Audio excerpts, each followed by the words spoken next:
जय हिंद दोस्तों, स्वागत है आप सभी का आपके अपने YouTube चैनल जैकपुर पे। तो आज का ये वीडियो काफ़ी इंपॉर्टेंट है कल के होने वाले एग्ज़ाम के लिए। आज के इस वीडियो में हम लोग जो है ऑब्जेक्टिव एंड सब्जेक्टिव कुछ क्वेश्चन मैंने पहले भी वीडियो बना दिया है और मैं आज फिर बना रहा हूँ। और इससे बाहर एग्जाम में क्वेश्चन नहीं पूछा जाता है, इसी क्वेश्चन को घुमा फिरा करके आगे पीछे करके क्वेश्चन को पूछा जाता है। तो वीडियो काफ़ी इंपॉर्टेंट है, शुरू से लेकर अंत तक बने रहना है। साथ ही साथ यदि आपने अभी तक हमारे चैनल को सब्सक्राइब नहीं किया तो कर लीजिएगा बेहतरीन तैयारी करने के लिए। और आप लोगों के लिए योगदान बैच चलाया जा रहा है, आप लोगों के लिए सिलसिलेवार टेस्ट दिए जा रहे हैं। तो जिस भी सुविधा से आप जुड़ना चाहते हैं आप हमारे दिए गए नंबर पर संपर्क कर सकते हैं। दिए गए नंबर आपको नीचे फ्लैश हो रहा होगा, उससे जुड़िए और अपने व्हाट्सएप ग्रुप को ज्वाइन कीजिए और अपनी समस्याओं का समाधान पाइए। तो चलिए हम लोग स्टार्ट करते हैं। और आज का पहला सवाल आपके लिए है। उम्मीद करते हैं कि आप लोगों ने पहले से इसको पढ़ लिया होगा और हमसे पहले आप लोग आंसर करेंगे। और इसको देखकर भागिए मत, ये मत सोचिएगा कि आप ये वाला सवाल पढ़ लिए हैं तो आप भाग जाओगे, ऐसा बिल्कुल भी नहीं है, ठीक है। क्योंकि हम एक एक फैक्ट के बारे में बताएंगे, एक्स्ट्रा फैक्ट भी हम आपको बताएंगे आज के इस सवाल में, ठीक है। तो चलिए शुरू करते हैं। सबसे पहला सवाल देखिए, आपसे यहाँ पे पूछा गया है कि संस्कृत में, है ना, कह रहा है संस्कृत ग्रंथों में कुल शब्द का प्रयोग किसके लिए किया गया है। परिवार होता है, जाति होता है, बांधव होता है, या फिर इनमें से कोई नहीं होगा। तो इसका सही जवाब हो जाएगा आपका परिवार। कुल का मतलब होता है परिवार, है ना। तो कभी कभी देखते हैं कोई कोई कहता है कुल देवता। कुल देवता का मतलब क्या होता है, हमारे परिवार का मानने वाला देवता, है ना, इस तरह से। तो कुल मतलब परिवार। महाभारत की रचना किसने किया था आपको बताना है। काफ़ी अच्छा सवाल है और वेरी वेरी इंपॉर्टेंट सवाल है। तो महाभारत की जो रचना किया था वो किसने किया था, वेद व्यास ने किया था। याद रखिएगा, किसने किया था, वेद व्यास ने किया था महाभारत की रचना, ठीक है। आइए अगले सवाल पे आते हैं। हमारा जो अगला सवाल है वो कह रहा है कि महाभारत का युद्ध कुरुक्षेत्र में कितने दिनों तक चल रहा था। तो महाभारत का जो युद्ध चल रहा था वो कितने दिनों तक चला था, ये आपको बताना है। सही जवाब हो जाएगा कि 18 दिनों तक ये युद्ध चला था, ठीक है। महाभारत कालीन समाज का स्वरूप कैसा था। क्या वह सत्तात्मक था, मातृसत्तात्मक था, कुल सत्तात्मक था, या फिर इनमें से कोई नहीं, ठीक है। तो ये जो वर्ड होता है ना सत्तात्मक, काफ़ी इंपॉर्टेंट है, आप लोग इसको ध्यान में रखिएगा। इसके डिफिनेशन को भी आप लोग एग्जाम के लिए देख कर जाना है सभी को, ठीक है। तो राइट आंसर हो जाएगा आपका ऑप्शन नंबर ए।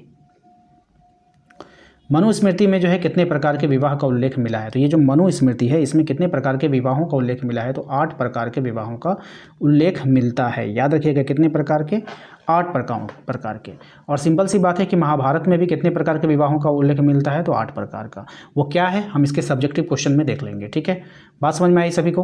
तो सब लोग इसको जो है आप लोगों को कर लेना है अच्छे से, ठीक है। आइए अगले सवाल पे आते हैं। अगला सवाल है हमारा कि दुर्योधन की माँ जो थी वो कौन थी। दुर्योधन की माँ कौन थी वो आपको बताना है। तो दुर्योधन की जो माँ थी वो हो जाएगा गांधारी। कौन थी, गांधारी थी। मानव के संपूर्ण जीवन को कितने भागों में बांटा गया है। अब ये जो मानव है उनका जो संपूर्ण जीवन है इसको कितने भागों में बांटा गया है, तो 4 भागों में बांटा गया। महाभारत की रचना किस भाषा में हुई थी। अब देखिए महाभारत की रचना किस भाषा में हुई थी इसको आपको बतानी है। तो ये जो हुआ था आपका, ये ऑप्शन नंबर ए संस्कृत में हुआ था। किस भाषा में हुआ था, संस्कृत में हुआ था। याद रखिएगा महाभारत की रचना जो हुआ था संस्कृत में हुआ था, ठीक है, इसको याद रखना है। इसके बाद बोला पुराणों की संख्या कितनी है। ये भी सवाल काफ़ी अच्छा है, इंपॉर्टेंट है, एग्जाम में पूछे जाने योग्य है। तो आपको बताना है कि जो पुराण होते हैं, ठीक है, पुराणों की जो संख्या है वो कितनी है। अगर आपसे पूछ ले पुराणों की संख्या कितनी है तो वो 18। अगर आपसे पूछ ले क्वेश्चन में कि वेदों की संख्या कितनी है, तो यहाँ पर आपको बताना होगा कि वेदों की संख्या कितनी है। बताइए, वेदों की जो संख्या हो जाएगा, वेदों की संख्या हो जाती है आपका 4, है ना, वेदों की संख्या 4। और अगर आपसे पूछ ले वेदांगों की संख्या, एक होता है वेदांग, वेदांगों की संख्या 6, ठीक है। तो याद रखिएगा। तो यहाँ पर हो गया आपका पुराणों की संख्या 18, वेदों की संख्या 4, वेदांगों की संख्या 6। तो इस तरह से आप लोगों को याद रखना है, ठीक है। एग्जाम में कोई सा भी सवाल पूछे आपको छोड़ना बिल्कुल भी नहीं है, सभी सवालों का आंसर आपको कर आना है। इसके बाद पूछा गया आपसे कि महाभारत का जो फारसी अनुवाद का नामक बताना है, फारसी अनुवाद का नाम बताना है। तो महाभारत के जो फारसी अनुवाद थे उनका नाम आपको बताना है, ठीक है। तो महाभारत का फारसी अनुवाद का नाम क्या हो जाएगा बताइए। बहुत ही आसान है, रज़्मनामा। क्या हो जाएगा, रज़्मनामा महाभारत के क्या है, फारसी अनुवाद का नाम है, ध्यान में रखिएगा। इसके बाद जो सवाल है आपका वह है मृच्छकटिकम के लेखक का नाम आपको बताना है। तो मृच्छकटिकम का जो लेखक हो जाएगा वो हो जाएगा आपका शूद्रक। यहाँ पे एक मैं आपको एक्स्ट्रा फैक्ट में ये बताऊंगा, सारी चीज़ों को तो जिक्र हो गया। यहाँ पर एक चीज़ आपका छूट रहा है, ऋग्वेद। ठीक है, क्या छूट रहा है? ऋग्वेद। ऋग्वेद के बारे में कुछ फैक्ट आपको जानकारी होना चाहिए। यहाँ पे 4 वेदों में जो सबसे 4 वेदों की संख्या कितनी है? 4 वेदों की संख्या कितनी है? 4। और सबसे प्राचीनतम वेद होता है ऋग्वेद। 4 सबसे प्राचीन वेद, सबसे पुराना वेद के बारे में अगर पूछेगा कि सबसे पुराना वेद कौन सा है, तो ऋग्वेद। अच्छा, अब ऋग्वेद में अगर पूछ ले, ध्यान रखिएगा हम लोग बात कर रहे हैं ऋग्वेद की। ठीक है, किसकी बात कर रहे हैं? ऋग्वेद की। ऋग्वेद में अगर आपसे पूछ ले कि मंडल कितने होते हैं, कितने मंडल होते हैं ऋग्वेद में, तो ऋग्वेद में 10 मंडल होते हैं। कितने मंडल होते हैं? 10 मंडल होते हैं, याद रखिएगा। ठीक है, अगर ऋग्वेद में पूछ ले कि सूक्तक कितने होते हैं, ऋग्वेद में सूक्तक कितने होते हैं, तो ये होता है आपका 1028। कितना होता है? 1028। ठीक है, कभी कभी ये भी एग्जाम में पूछ लिया जाता है। अच्छा, पूछ लेगा ऋग्वेद में ऋचाएँ कितनी है, यही 3 सवाल बनता है। ऋग्वेद में मंडल कितना है, ऋग्वेद में सूक्त कितना है, और ऋग्वेद में ऋचाएँ कितनी है। तीनों में से अगर कोई सभी से आपको एग्जाम में दिखे तो आप लोग यहाँ से आंसर कीजिएगा। ऋग्वेद में जो ऋचाओं की संख्या होती है वो 10,552 होती है। ठीक है, ये डाटा आप लोगों को याद रहना चाहिए ऋग्वेद के बारे में। सबसे प्राचीनतम वेद ऋग्वेद। ठीक है, सबसे प्राचीनतम वेद ऋग्वेद। उसके बाद है आपका ऋग्वेद में मंडलों की संख्या 10, ऋग्वेद में सूक्तों की संख्या 1028, ऋग्वेद में ऋचाओं की संख्या कितनी? 10,552। 10,552। ठीक है, बात समझ में आया? ये हो गया ऋग्वेद के बारे में। तो हम लोगों ने आज देखा टोटल ऑब्जेक्टिव क्वेश्चन आंसर। ठीक है, अब कुछ सब्जेक्टिव क्वेश्चन आंसर को हम लोग देख लेंगे जो कि इंपॉर्टेंट रहेगा आपके एग्जाम के लिए। चलिए स्टार्ट करते हैं और देखते हैं हम लोग सब्जेक्टिव। देखिए, चैनल को सब्सक्राइब नहीं किया है तो फिर से कह रहे हैं हम लोग, ऐसे चैनल आपको यूट्यूब पर कहीं भी खोजने से नहीं मिलेगा क्लास 12 की तैयारी के लिए।